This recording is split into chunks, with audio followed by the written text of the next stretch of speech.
patria. Acá estamos. Pimpi, ¿cómo anda? Muy bien. Salvo por la patria, todo lo demás muy bien. Bueno, la patria... Bueno, Con esperanza, está bien. Bien, con claro, esperanza. la patria... No estamos... Estamos complicados después de Davos. Pero me pareció que su reflexión no era por Davos, me parece que fue pre-Davos. Por el dolor de tu pueblo, porque vas por la calle y cada vez más gente que sufre, por Sí, eso, en pero hay ese una sentido, esperanza, pero con esperanza. Pero hay una obviamente. esperanza bárbara, el peronismo está de pie. Hasta en Córdoba, imagínense, hicimos un acto ahí en Leones y fue una cosa muy interesante, pero muy interesante. Un pueblo, una ciudad chica, 8.000, 10.000, 12.000 habitantes. Y había como 600 compañeros, todos sentados, prolijos, quedó gente afuera, el intendente con nosotros, que fue el que lo organizó. Pero mucho fervor, mucho fervor. Mucha necesidad de recuperar el sentido. Sí, me acuerdo de Macri diciendo hay que terminar con este peronismo, hay que terminar con esto, hay que terminar... Y es al revés, ¿sabe? Que cada viaje que hacemos, nos cargan bien, todos los compañeros, todos los que fuimos, todos estaban pero muy satisfechos. Y tuvo una repercusión importante en Córdoba, hasta La Voz del Interior hizo, y varios diarios, ¿no? Hicieron reportajes y demás. Tuvo mucha repercusión. Así que el peronismo se está reorganizando y estamos muy bien. Pero bueno, después de Davos, obviamente, que estamos en otro momento, en otra frase. Sí, estamos en otro momento. Pero para hablar de Davos, hablemos del mundo, No, Cristian. claro, hablemos del mundo. O sea, ya que empezó... ¿Qué hice yo en todos estos? Estuvimos 14 días. Voy a acercarme.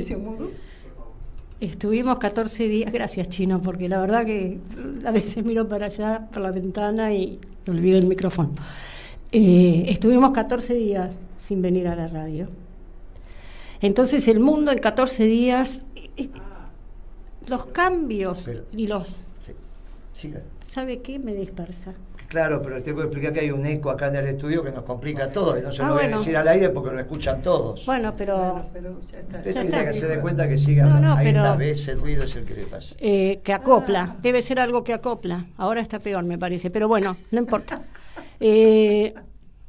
Resulta que en estos días que nosotros no estuvimos, la realidad es impresionante la cantidad de sucesos que hay en el plano internacional y en el plano nacional también. En el plano nacional también. Entonces yo intenté hacer una línea de tiempo con los sucesos que acontecieron en el plano internacional y vincularlos de alguna manera algunos y otros, ¿no? Porque ocurren en zonas, en regiones distintas. Muchos ocurrieron en la frontera, la primer medianera, digamos que es la tríada conformada por Estados Unidos, Ucrania y la Federación Rusa.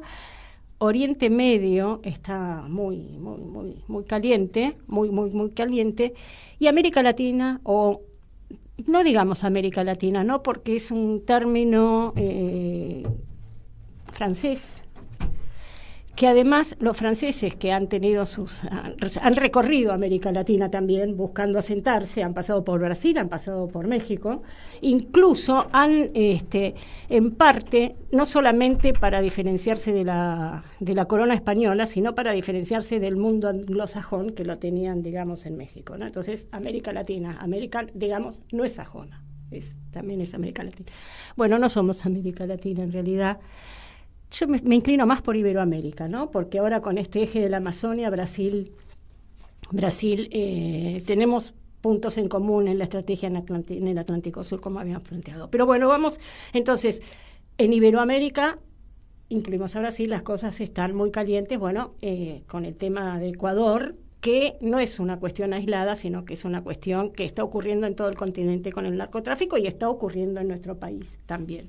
Y viene ocurriendo de larga data, pero ahora se está expresando con fuerza en países que todavía no se había expresado con fuerza, caso Ecuador. Venía un proceso, obviamente, no nace de un repollo. Pero empecemos con la línea del tiempo. Voy a tratar de ser rápida porque los acontecimientos son... Nosotros en el último programa fue el 5 de enero, previo a Reyes. Claro. Habíamos cerrado con que iban a ser las elecciones en Taiwán y que habían matado al número 2 de Hama, las fuerzas de defensa israelíes, en el Líbano. Bien. El 8 de enero, las fuerzas de defensa israelíes matan a un jefe militar importante de Hezbollah, muy cerca de Beirut. Bombardeos. Digo, la ofensiva en la frontera norte, o sea, en el límite con el Líbano, Israel concentra fuego, plantea que además va a bajar, como dice que está avanzando en el combate a Hamas en la franja de Gaza, que se está desplazando al centro y al sur, va a bajar la intensidad, pero está concentrando en la zona norte. ¿Por qué? Por un tema, entre otras cuestiones, por un tema que nosotros veníamos conversando, que tiene que ver con que se le fue todo el mundo de las zonas fronterizas. Se está despoblando en las zonas fronterizas de Israel. Entonces Israel le planteó al Líbano, salió el ministro de Defensa, inclusive Netanyahu, a decir: nosotros queremos que los israelíes vuelvan a la zona de frontera en zona norte. Entonces le vamos a decir al Líbano que se deje de molestar y que si sigue así vamos a avanzar y vamos a recrudecer la ofensiva. Hamas, Hezbollah, ¿no? Bombardeo. Entonces digo, van también avanzando en ese objetivo. Desde el punto de vista militar, tiene abiertos muchos frentes Israel, 7 frentes por lo menos en zonas fronterizas, digamos, con este eje de la resistencia que está vinculado a Irán.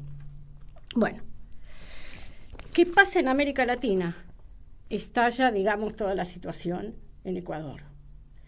Se escapa entre el 7 y el 10 el presidente Noboa, que vino con un plan que quiso ser similar a Bukele, el plan Fénix. Cuando intenta implementarlo, le explota la situación en Ecuador. ¿Y cuándo es que es parecido a lo que pasó en Brasil?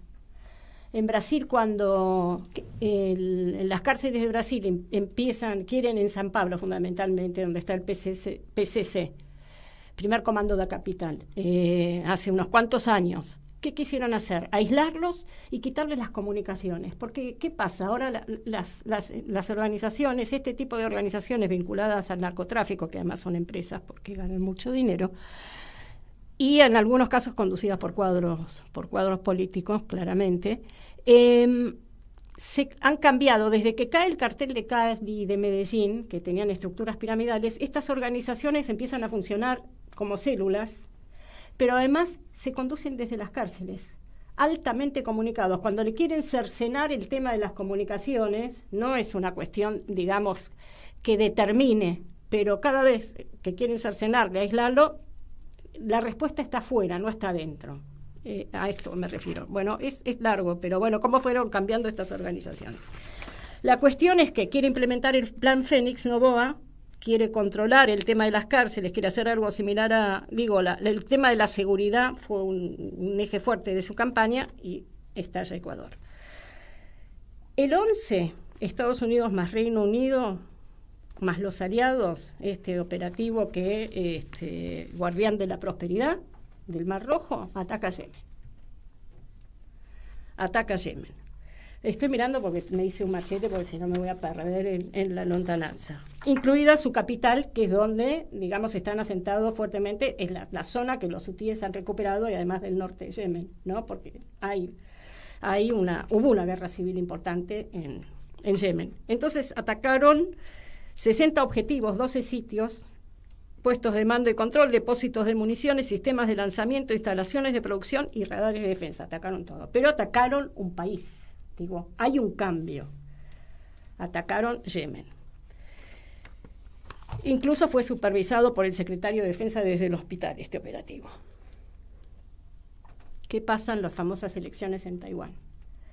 Gana por 40%, perdón, contra el 33% del segundo, que era el que tenía una postura más de diálogo, la continuidad del gobierno. Y bueno, China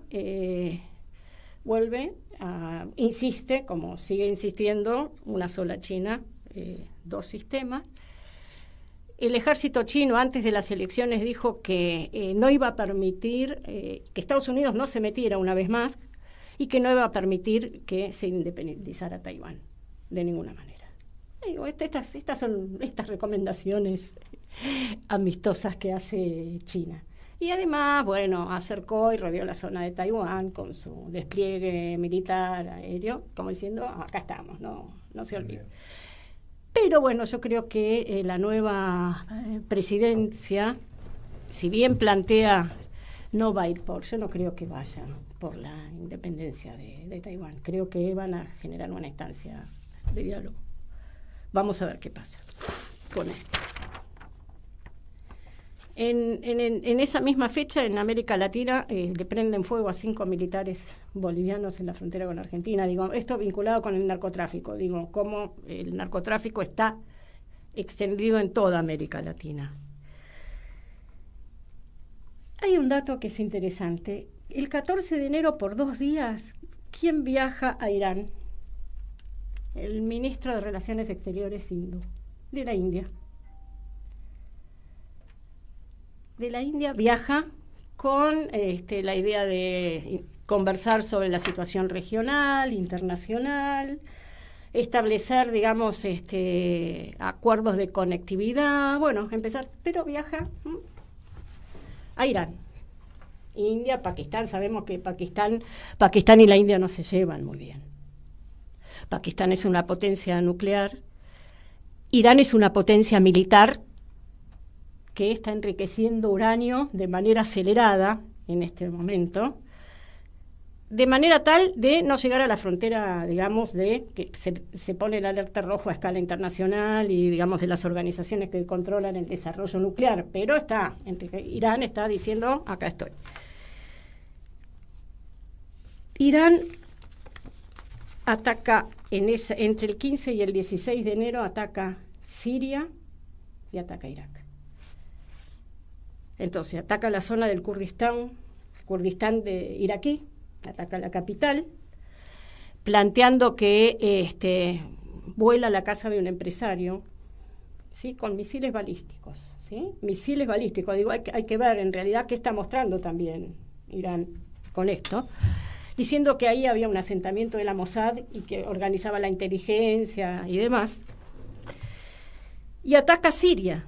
¿Por qué? Todos los objetivos vinculados a ISIS, que es quien reconoce haber realizado el 3 de enero los atentados que mataron 94 por lo menos personas y hirieron 200, cuando se recordaba el asesinato del general de la Guardia Revolucionaria iraní.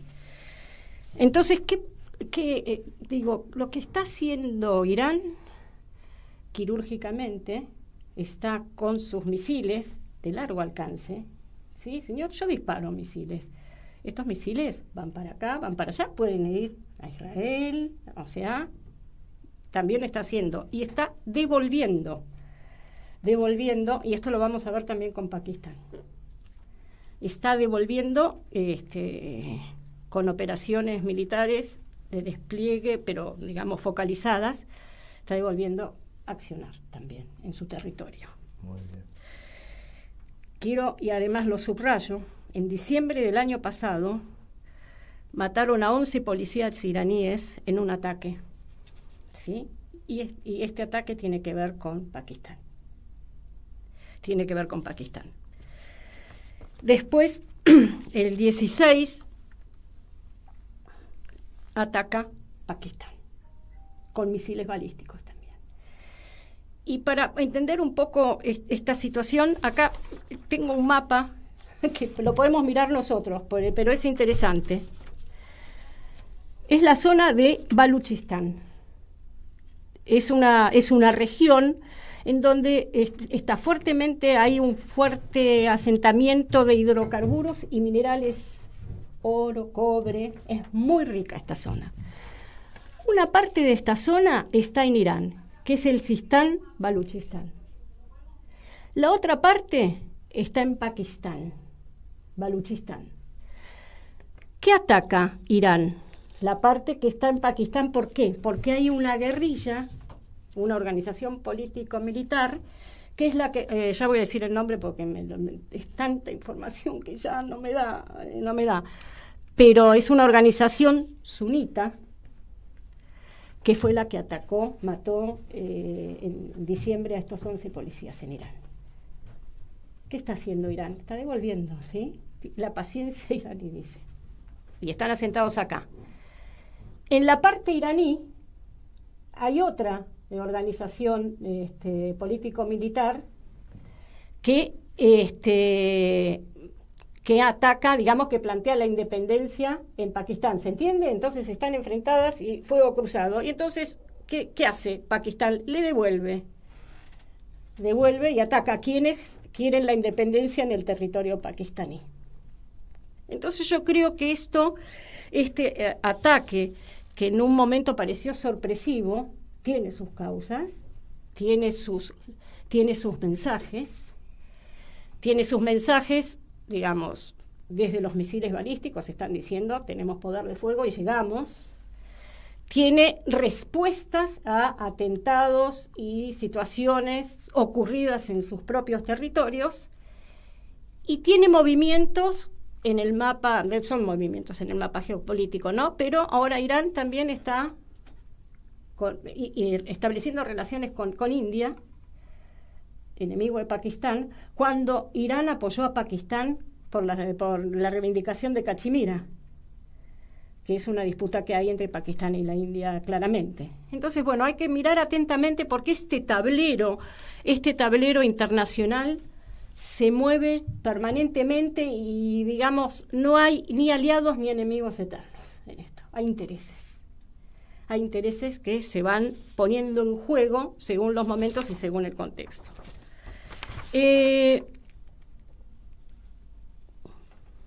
Bueno, nada. Creo que con esto podemos... Davos. Quiero hacer una perlita de Davos y termino porque, digamos, podemos seguir conversando con esto. Intenté sintetizar en poco tiempo qué es lo que pasó. Pero no solamente el discurso del cual, digamos, no voy a hablar, sino quiero hablar de la parte en la que se encuentra con Cameron. Y dice Milei que le plantea hacer con las Malvinas algo similar a China-Hong Kong. Bueno, si plantea eso, veremos qué es lo que dicen.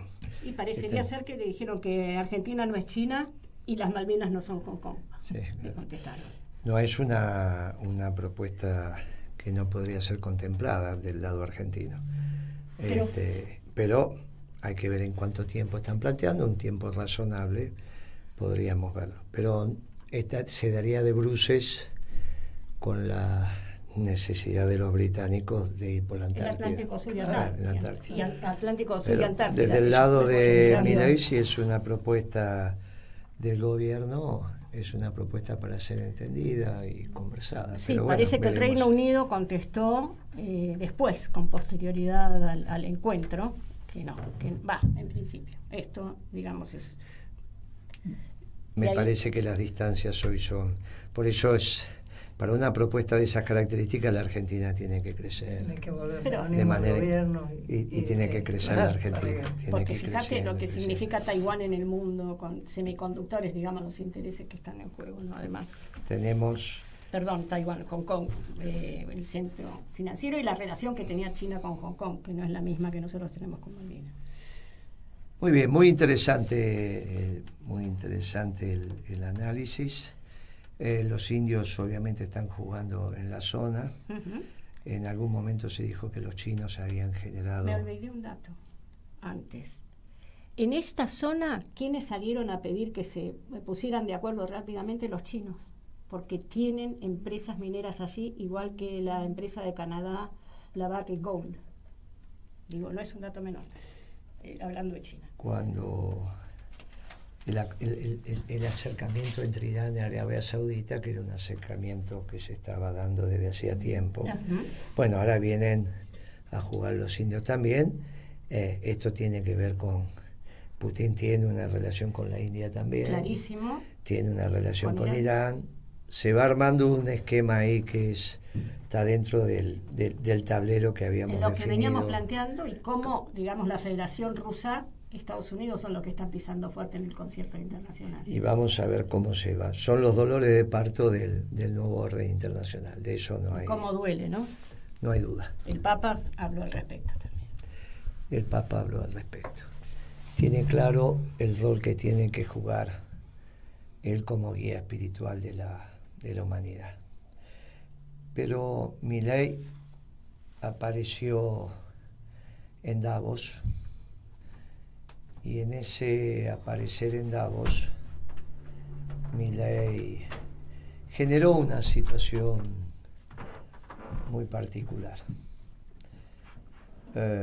porque hizo un discurso que habíamos preanunciado que podía tener esas características generales. Esas características generales era defendiendo su revolución anarcocapitalista y explicándole al mundo lo que está aconteciendo desde su visión. Desde la visión de una secta, que son algunos muchachos. No llegan a miles en el mundo. Hay algunos miles que se juntan en el Zoom, pero cuando se hacen los Zoom de los anarcocapitalistas, pero no son miles los que activan este proceso. Y que tiene como factotum intelectual a Jesús del Soto, Jesús Huerta del Soto, que es el que hizo esa ponencia de Dios anarcocapitalista. Y que es el que felicita a Milei, es el primero que lo felicita por haber confrontado a los neoclásicos, que fue básicamente lo que hizo. Bueno, usted no se olvide que alguna vez dijimos, porque lo dijo del Soto, que los verdaderos enemigos de los anarcocapitalistas eran los liberales y los neoliberales, porque son los que utilizan el Estado en beneficio propio. Entonces, cuando acá dicen Milei es liberal, Milei es neoliberal, Milei, claro, en general no terminan de entender quién es Milei. Y algunos de los que han salido a felicitar el discurso de Milei es por otras características, no al Milei anarcocapitalista, porque obviamente que es cierto, hoy lo discutíamos con algunos compañeros, que Davos también genera reacciones, pero que vos confrontes con Davos no significa que estás de acuerdo con Milei. Nosotros confrontamos con Davos y no estamos de acuerdo con Milei. Y muchos de los que están hablando ahí, de los que salieron a decir, bueno, el discurso de Milei puede ser atractivo, que son 3, 4, 5 por ahí, de relevancia. Pueden estar de acuerdo en la confrontación con Davos, sobre todo sobre la Agenda 2030, que surge de ahí, de esa cantera, pero eso no implica, todo lo demás, no implica que se pongan a Milei a babuche. Este es un error que hay que tenerlo muy claro en el análisis, porque si no confundimos gordura con hinchazón. Milei, a pesar de que preveíamos que iba a defender su posicionamiento ideológico, no pensamos que lo iba a hacer desde un lugar donde quedó claro que no estaba ubicado en tiempo y lugar. Primero, él había sido invitado a una fiesta privada, eso no es pública, eso es una fiesta privada. Si vos sos invitado a una fiesta privada, hay ciertas conductas que tenés que preservar, si no, no vas. No es un organismo multilateral, no es las Naciones Unidas. Él podría, ese discurso hecho en las Naciones Unidas, ese discurso hecho en la OEA, ese discurso, bueno, tendría ese discurso hecho en una fiesta privada, es un tema que desordena a los que organizaron la fiesta y demuestra tu desubicación. No vamos a ir entrando en los errores históricos, obviamente que nadie puede pensar que hay un cálculo del PBI desde el año cero. De la era bueno, es ridículo. Esto es absurdo. como una serie de... Ya lo habíamos dicho cuando se refirió a la Argentina, pero bueno, fuera de esa situación cometió errores técnicos también en el dominio de la disciplina, que son hartos evidentes. Digamos, hay un fallo muy importante de la Corte Suprema norteamericana, que es cuando obliga a la división de alguna empresa que era monopólica, y no lo hicieron una vez, lo hicieron varias veces. Claro. Entonces, y eso se estudia en la disciplina, con lo cual cuando él defiende a los monopolios y por el otro lado dice que hay que hacer desaparecer el Estado, bueno, un monopolio sin el órgano de control en realidad lo que hace es quedarse con el excedente del consumidor. Por eso yo contaba que el primer celular que yo compré lo pagué $3.000, me lo vendió Macri padre, ¿no? El famoso Movicom. Es como lo contrario de la libertad. Bueno, por eso él dice no, porque ahí se acelera la tasa de crecimiento por la tasa de acumulación. Una barbaridad, porque a su vez los monopolios no tienen tendencia a innovar. Es exactamente al revés, eso también está estudiado.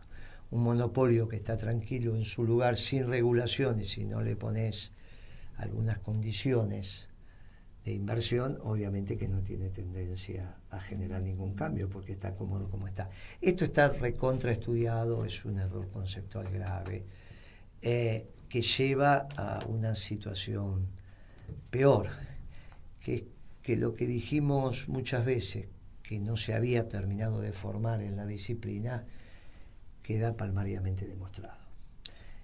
Ahora, no tenés por qué ser economista para ser presidente. Ahora, el problema es que él abusó de la profesión que detenta para dar una clase de economía con algún sesgo ideológico atrás, obviamente anarcocapitalista, pero cometió errores muy groseros. Y entonces, a la luz de los que están escuchando ese foro, que nosotros estamos en contra, pero se escucha cada vez que Davos se reúne, es una noticia, se agrandan. Son errores técnicos que se magnifican por el espacio donde él los cometió.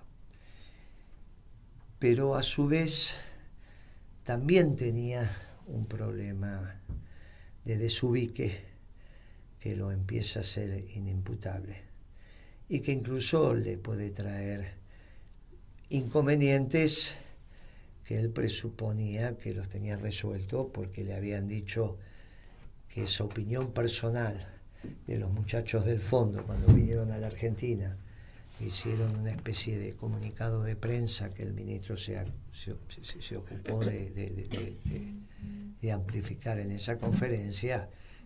Parecería ser que era un tema que tenía razonablemente encaminado. Bueno, eso es un problema porque ante ese ataque casi de locura, cuando no estás ubicado en tiempo y lugar, tenés un problema de desorden mental para un poder de la nación que es unipersonal. No es un supremo de la Corte que es 1/4, ni es 1/200 y pico de diputados, ni 1/70 y pico de senadores. Es uno. Y lo primero que estremece es que después de escucharlo a Milei, lo que emerge es que la oficina está vacía. La oficina presidencial hoy está vacía.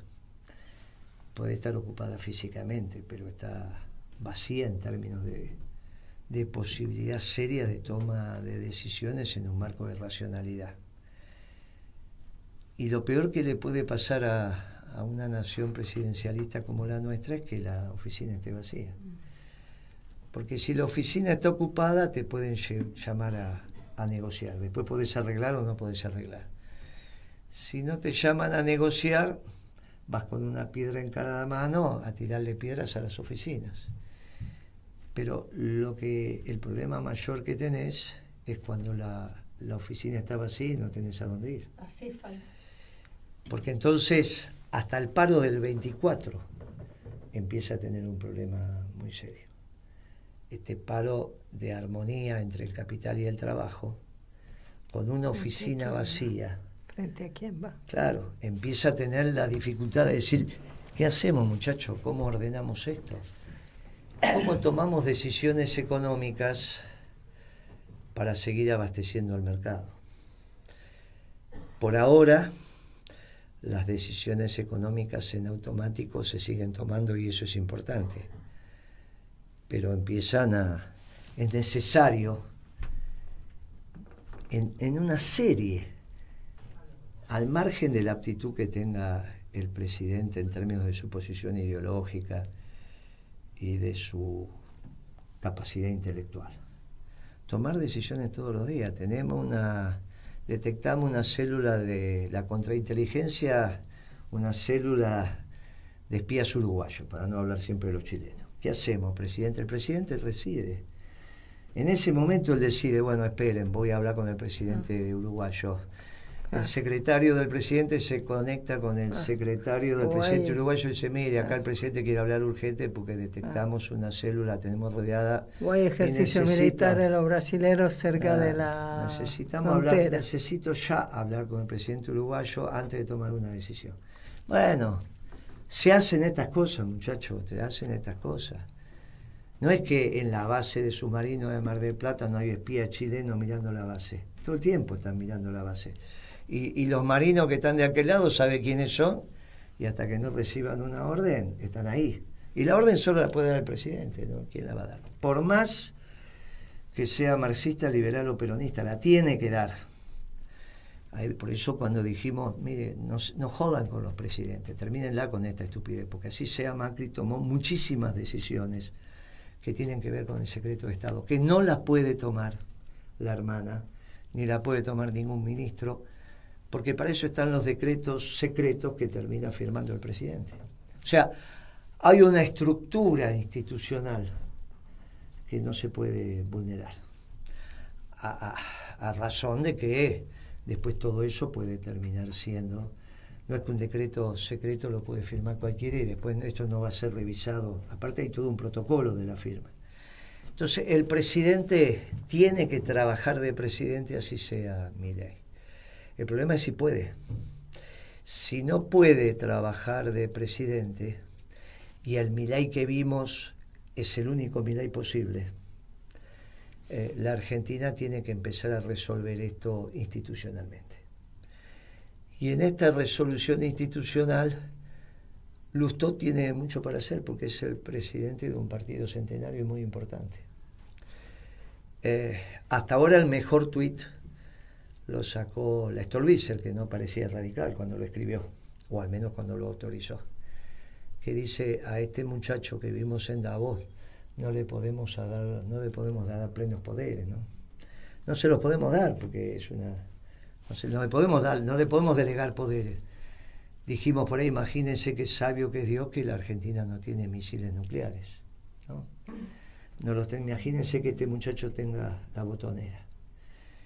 Entonces, este es un tema que hay que reflexionar, que está más allá incluso del paro del 24, que es un paro en armonía entre el capital y el trabajo. No es un problema de resistencia, no es un problema de cómo sufre el pueblo. Muchachos, si la oficina está vacía, estamos en un lío muy grande. Porque encima, ocupar la oficina en la jerarquía le corresponde a una vicepresidenta que no tiene legitimidad popular, porque los votos no son de ella. ¿Cuántos votos del 56 que sacó Milei? 55 y pico pueden ser de la vicepresidenta. Ya ahí hay un tema. No puede decir saqué todos estos votos, lo podrá decir 15 días, pero no lo va a poder decir mucho más. También hay que mirarse al espejo. Claro, porque además no es ni siquiera una expresión política que tiene una tradición, una fuerza, una inserción, una identidad de trayecto. Eso no existe, o sea, es... Entonces, ¿cuánto tiempo tenemos para ir resolviendo esto? Y ahí sí, que es cuando le dije a usted, Pimpi, al principio del programa, bueno, está preocupada por la patria. Post-Davos tiene que estar ocupada por la tiene que estar preocupada por la patria sin ninguna duda. Porque el problema de la oficina vacía es un problema extremadamente complejo, que es y cuánto tiempo tenemos para resolver este tema que implica ocupar esa oficina. Lustó, con su convención o la estructura de conducción que tenga ejecutiva, va a tener que tomar cartas en el asunto y fijando posición. Obviamente Stolbizer con su partido ya lo está haciendo. No tengo duda que tiene que haber en este momento sumo diálogo entre los supremos y los que tienen que resolver esto institucionalmente, que es el Congreso. No hay duda que hay conversaciones todo el tiempo. Ahora, se van a frenar muchas decisiones económicas que tienen impacto en el día a día. Tienen impacto en el día a día. Y esto va a entrar en una situación de poner en paréntesis a ver para dónde salimos. Si esto fue solamente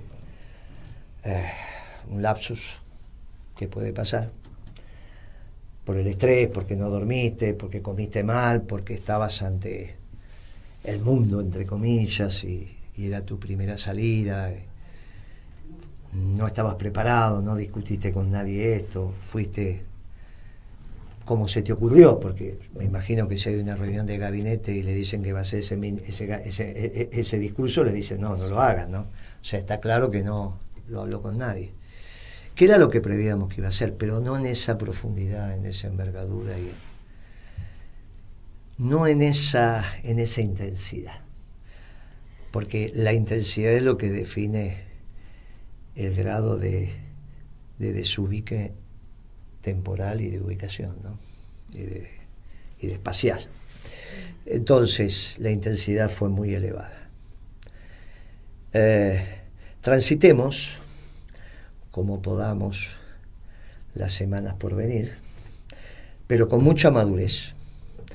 Con mucha madurez la semana que viene, con mucha madurez las sucesivas, con mucha responsabilidad de la dirigencia, mucha responsabilidad de los que tienen que tomar decisiones institucionales, las tienen que tomar. Y ver qué termina aconteciendo. En esto también es Macri, porque tiene una responsabilidad como conducción del PRO. No es Patricia Bullrich, es Macri. Lo que conduzca, pero es Macri. Con nombre y apellido los estamos diciendo. En el peronismo estamos en un esquema de reorganización. Todos los que tenemos alguna voz en el peronismo lo tenemos que abordar con mucha responsabilidad. Todos. Los gobernadores, los intendentes, los dirigentes sindicales, los dirigentes políticos del peronismo, tenemos que abordar esto con mucha responsabilidad. Es cierto que entonces hasta Davos se habían generado dos fases del gobierno de Milei. Una desde que ganó el balotaje hasta que hizo los anuncios, Caputo.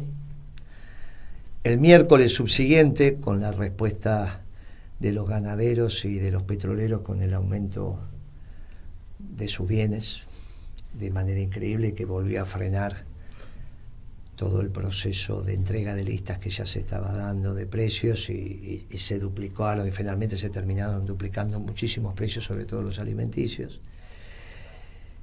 Y fase que terminó con el discurso de Milei en Davos. Porque en Davos lo que se produce es un punto de inflexión política. Hasta Davos, Milei había fracasado irremediablemente en términos económicos. Ahora ya también es un irremediable fracaso político. Porque aunque haya sido un lapsus, va a tener que trabajar y bastante para convencer de que no fue un lapsus. Así que me parece que entramos en la tercera etapa, en la tercera fase del gobierno de Milei, y básicamente hay que transitarla con mucha responsabilidad. ¿Qué opinás de esto, mi querido Pablo Chaliú, que has recibido innumerable cantidad de felicitaciones por el trabajo que has publicado en el Cronista Comercial, que fue tremendamente esclarecedor, sobre todo para el sector empresarial? ¿Cómo andás, Pablo? ¿Cómo les va? Bueno, mira, Guillermo, saludo. Poco se puede agregar a lo que estás diciendo, con mucha claridad. Es irrefutable, lo que ha pasado en Davos ha sido realmente extraordinario por lo anómalo. Y vos lo describiste muy bien, poco es lo que se puede agregar. Se puede agregar todavía algunas cosas sobre los graves errores de Milei, no solo en teoría, en lo que dijo, en las estadísticas, en confundir. En realidad, poco se entiende lo que es el anarcocapitalismo, y parece que también entiende poco. Porque cuando habla de la prosperidad del mundo, en un periodo de tiempo, en realidad nunca hubo en el mundo, en ningún país, y el primer intento es el de nuestro querido país, gobiernos anarcocapitalistas. Nunca los hubo. Y cuando él se pone, supongamos que se quiere identificar con el liberalismo fundamentalista, bueno, si tomamos lo que pasó en los últimos 80 años, porque tomar 100 años, uno se mete con las guerras mundiales, no hay estadísticas ahí que valgan. Pero si uno toma 80 años después de la segunda posguerra mundial, el periodo de prosperidad que siguió a esa segunda posguerra no se lo puede asignar al liberalismo extremo. Eso fue un periodo de keynesianismo, eso fue un periodo de New Deal. Bueno, tuvimos la crisis después del precio del petróleo, en la década del 60, tuvimos la crisis de la guerra entre árabes e israelitas y la duplicación del precio del petróleo, y se acabó esa etapa keynesiana y del New Deal como intervencionismo estatal, pero de ninguna manera ese periodo de gran prosperidad se lo puede asignar al neoliberalismo o al liberalismo extremo. Y bueno, y después sí llegó en el mundo la época del triunfo del liberalismo, Fukuyama, en el 89. Se acabaron las ideologías. Ese fue un periodo pleno de liberalismo. ¿En qué desembocó eso? En una crisis espectacular en el 2008, en la crisis financiera, que no se debió ni a una guerra, no se debió al aumento de un insumo, no, se debió a la total libertad que se le dio en ese periodo al sistema financiero. Y cuando algunos, en esos mismos años en el mundo, ponían voces de alerta diciendo se están generando burbujas que cuando exploten va a ser peor que en 1930, el argumento, ¿sabés cuál era, Guillermo? Era: el mercado va a evaluar mejor los riesgos de la situación que los burócratas. Y bueno, ahí terminó con la explosión del 2008, la gran recesión después de la de 1930, y se terminó el reinado del neoliberalismo. Ahora estamos en una época de nacionalismo, proteccionismo. Nada de esto, nada de estas realidades tan evidentes aparecen en el discurso de Milei. Así que bueno, comparto plenamente lo que estás diciendo y no hay mucho más que agregar a lo que dijiste vos. Quizás sí, yo quisiera decir algo más respecto a la Unión Industrial Argentina. La verdad, así como a muchos nos dieron, digamos, vergüenza lo que pasaba en Davos, también te digo la verdad, como dirigente empresario, me da vergüenza lo que está haciendo la Unión Industrial Argentina. Esto de ofrecerse como amicus curiae a la Suprema Corte de Justicia para manifestarse en contra de los reclamos de la CGT por el tema de la reforma laboral. ¿Sabés lo que es esto? Es el árbol le tapó el bosque a los empresarios de la Unión Industrial Argentina. En una situación tan extrema como la que vive el país, lo que hubiera correspondido es un acercamiento, no un enfrentamiento. Esperemos que eso se dé. Pero bueno, por todos lados hay fallas de juicio, ¿eh? Así que bueno, estamos en esa situación que también planteaste, Guillermo. Muy bien. Gracias, Pablo. ¿Cuándo en tu vasta experiencia, cuándo pensás que la falta de decisiones a nivel ejecutivo empieza a impactar en el aparato productivo? ¿Cuánto tiempo podemos transitar en un esquema de oficina presidencial vacía a partir de lo que se vio en Davos? Como para que tengamos alguna noción, al menos de tu pensamiento. Mira, Guillermo, eso es inmediato. Es inmediato en las expectativas. Por supuesto que si uno puede vender, va a seguir vendiendo, y si puede seguir produciendo, va a seguir produciendo. Pero las expectativas ya están rotas. Las expectativas ya están rotas. Y vos dijiste ahí un punto muy importante, que es cómo se le pueden dar poderes extraordinarios con la situación que tenemos. No se le pueden dar ni un año, ni 2 años. Este es un tema complicadísimo. Y bueno, yo creo que ya las expectativas están quebradas, lamentablemente, ¿no? Por eso es importante funcionar con mucha responsabilidad. E insisto, para los que están haciendo una lectura liviana de lo que es el anarcocapitalismo como concepción, y que obviamente nosotros ya hemos demostrado que esta revolución es no nata. Miren, lo dicen hechos, no que lo decimos nosotros. Los enemigos del anarcocapitalismo, ellos consideran que son los liberales y también los neoliberales como nuevos liberales, porque dicen que utilizan el Estado en beneficio propio. Que lo hemos visto eso. Hemos visto a los liberales y a los neoliberales utilizar el Estado en beneficio propio. Por eso su factotum intelectual dice: nunca va a triunfar el anarcocapitalismo en el mundo hasta que no destruyamos a los liberales. Estos son nuestros verdaderos enemigos.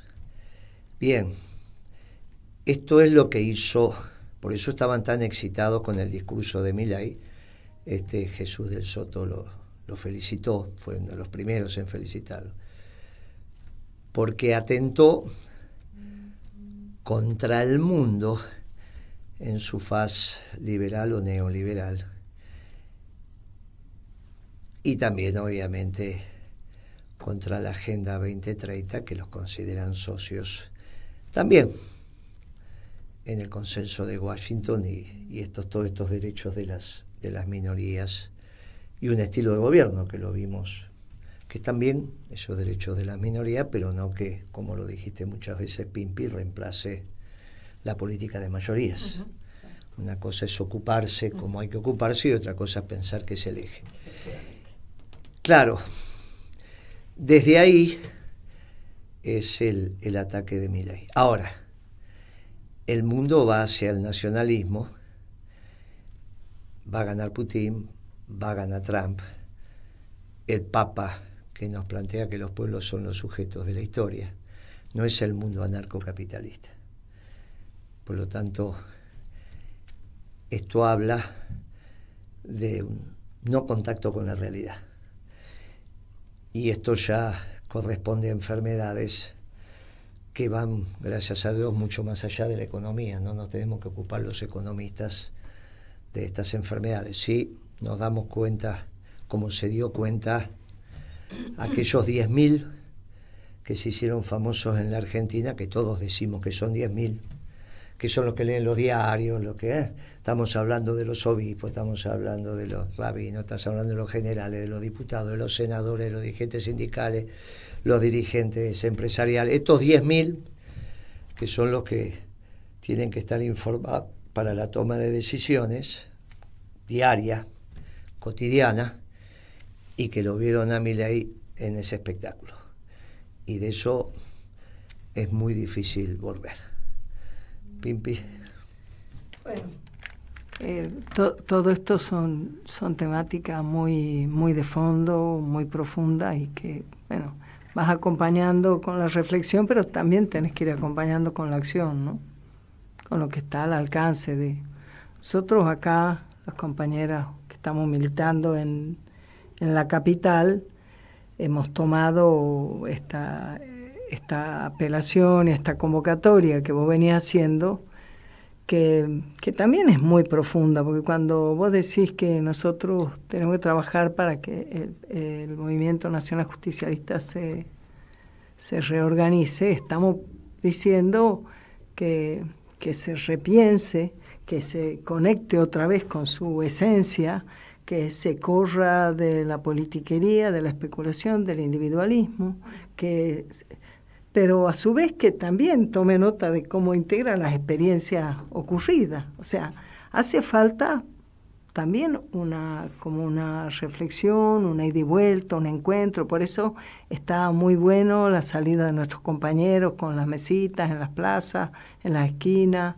en los parques, que hagamos encuentros así entre los militantes.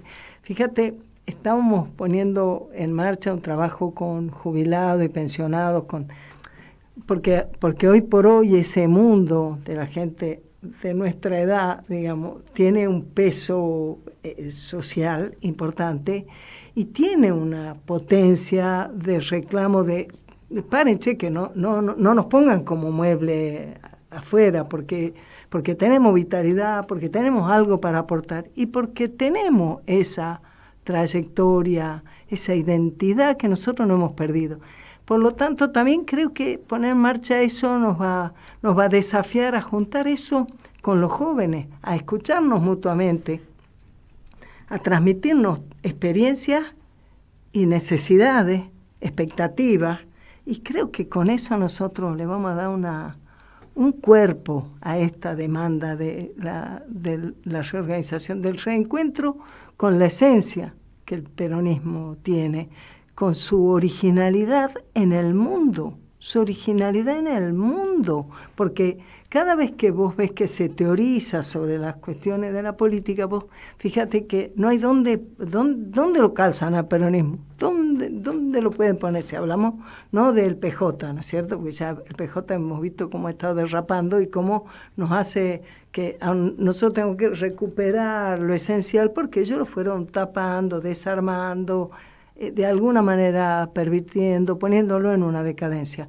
Pero cuando yo te dije eso de que menos la patria, todo bien, es porque efectivamente, estando las cosas como están, la esperanza, el encuentro, la tarea, la puesta en acción y reflexión, es lo que tenemos entre manos, es lo que estamos haciendo y es lo que acompañamos a los trabajadores en sus organizaciones y nos encontramos en las comunas, en los sindicatos, en las escuelas, en cada lugar donde estamos y estamos así como ¿Viste como dicen los chicos que juegan en la computadora? Estamos minando, ¿viste? Ustedes, sí. Bueno, yo tengo nietos que se la pasan minando, o sea, van como si estuvieran en una mina, van buscando, cavando, encontrando.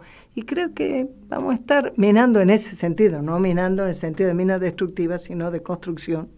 Y creo que estamos haciendo cosas muy, pero muy interesantes. Aparte de lo que está evidente, que vos te has convertido en un elemento de atracción por la profundidad de tu análisis, por la persistencia, la voluntad política, el peronismo de existir, de no haber permitido que nos arrasen con falsas y falsos profetas de los terceros movimientos históricos, lo que sea, aunque por supuesto que nos han dejado un laburo serio, porque mucho daño han hecho, porque no habría Milei si no hubieran dañado así al peronismo. Pero yo veo que hay, vos lo has dicho hoy al principio del programa, hay unas ganas, hay un fervor, hay una necesidad de reencontrarse con esa identidad nuestra. Eso, mira como decía una changa hoy, ¿no? Que no es que hay una opción política, decía, buscamos el desarrollo individual, familiar, comunitario para el progreso económico, libertad y creatividad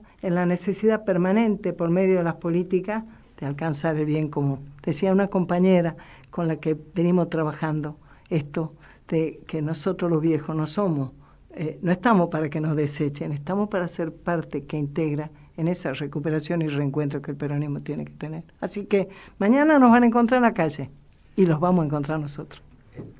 Mire que fuimos a elegir Córdoba para que fuera el primer evento y obviamente no íbamos a ir a Córdoba capital, fuimos a Leones. Unos compañeros dijeron, no, che, pero es una ciudad pequeña, te vas a desgastar. Esa historia, la capital nacional del trigo. Aparte me había llamado un compañero, lo conozco de mucho tiempo, que es el intendente, que aparte es médico, anestesiólogo. Trabaja ese día, había tenido una intervención. Sí, había tenido una cesárea. Obviamente el anestesista estaba ahí. El padre filmó cómo salía el bebé, después le agradece al intendente. Era un desafío ir a hablar de la reorganización del peronismo a Córdoba y a una ciudad que la capital es zona núcleo, ¿no? 27.000, 25.000 dólares la hectárea cuesta ahí, ¿no? ¿No? ¿Qué es? Es una, claro, no llego. Es una cantidad relevante. Entonces, uno dice, mire, nos conformábamos con un acto, una reflexión, algunos compañeros de otras ciudades se acercaron, pero terminamos 600 vecinos sentados, más afuera bastante gente. Y fue una conmoción. Y uno humildemente le dio un consejo a una pregunta que le hace la voz del interior sobre qué opino del gobierno de Córdoba. Uno dijo, mire, en el peronismo, en el Partido Justicialista cordobés hay un tufillo socialdemócrata. Schiaretti terminó diciendo varios discursos con esa frase famosa de tanto mercado, tanto Estado. Pero eso no significa que vaya a ser así. Pero si es en esa orientación, ni siquiera le estoy diciendo nada porque pusieron funcionarios en el gobierno, son decisiones a veces. Ahora entró Scioli, también decía no, y bueno, sobre esos temas no voy a hacer hincapié porque no. Estamos mirando ya la oficina presidencial. Pero sí en la conceptualización y cómo organizan la crítica de los compañeros, era que no hay actividad partidaria, que no hay... Entonces, que bueno, porque es lo mismo que hicieron acá con el partido. Uh-huh. Entonces ese tufillo socialdemócrata al final fracasa. Cuando salen de la provincia y quieren gobernar el país con esas ideas, fracasan como fracasó Alfonsín, como fracasó De la Rúa, como fracasó Alberto. Entonces, esto es lo que va a acontecer. Hay posibilidad de que se reflexione, hay posibilidad. Y si no, el peronismo se va a organizar. Vamos a ir a la segunda quincena de marzo a tener alguna actividad ya más en el centro de Córdoba. Y ahí veremos. le dejamos mandato a los compañeros que reorganicen el peronismo.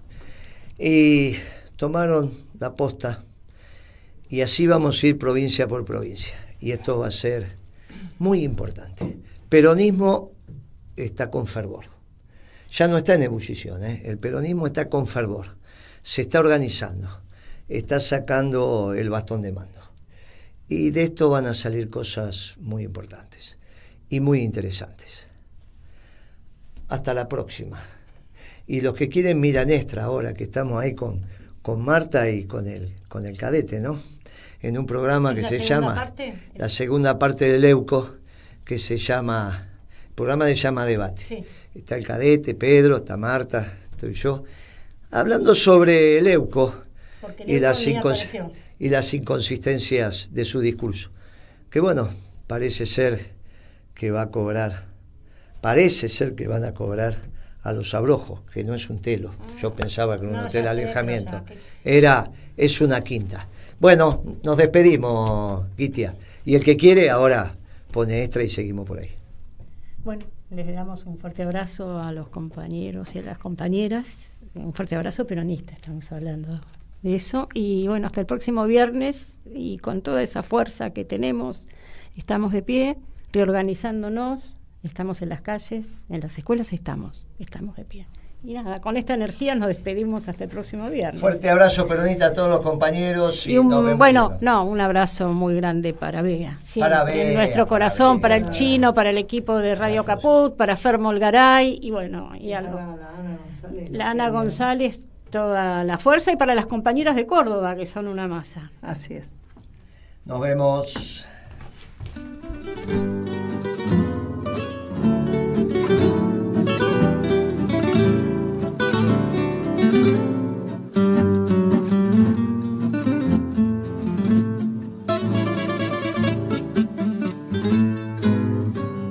Ayer cuando Perón era cangallo, había un tipo muy particular que después de copar Plaza de Mayo sacudió la modorra nacional.